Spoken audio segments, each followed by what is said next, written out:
ഉൽപ്പത്തി പുസ്തകം 31 അധ്യായം 7 വചനം. നിങ്ങളുടെ അപ്പനോ എന്നെ ചതിച്ച് എന്റെ പ്രതിഫലം 10 പ്രാവശ്യം മാറ്റി. എങ്കിലും എന്നോട് ദോഷം ചെയ്യുവാൻ ദൈവം അവനെ സമ്മതിച്ചില്ല. യാക്കോബ് തന്റെ അപ്പനായ അമ്മായിയപ്പനായ ലാബാനെ കുറിച്ച് പറയുന്ന വാക്യമാണ് നമുക്കിവിടെ കാണാൻ കഴിയുന്നത്.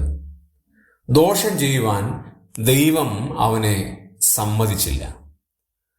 യാക്കോബിനോട് ദോഷം ചെയ്യുവാൻ ലാബാവിനെ ദൈവം അനുവദിച്ചില്ല. എന്തുകൊണ്ടാണ് അതിന് കാരണം?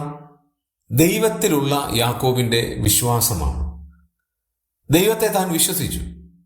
മാത്രവുമല്ല, ദൈവത്തിലുള്ള ആശ്രയമാണ്.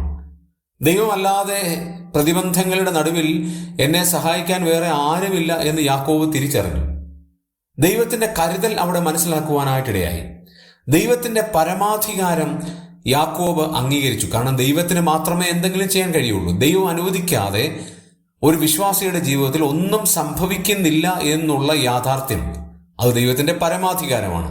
അത് യാക്കോബ് വിശ്വസിച്ചു.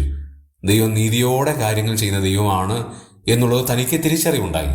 അതുകൊണ്ടാണ് പറയുന്നത്, എന്നോട് ദോഷം ചെയ്യുവാൻ ദൈവം അവനെ അനുവദിച്ചില്ല. മറ്റുള്ളവർ നമുക്ക് ദോഷം ചെയ്യുവാൻ അനുവദിക്കാതെ നമ്മെ സംരക്ഷിക്കുന്ന ഒരു ദൈവമുണ്ട് എന്നുള്ളത് ഓർത്ത് നമുക്ക് ദൈവത്തെ സ്തുതിക്കാം.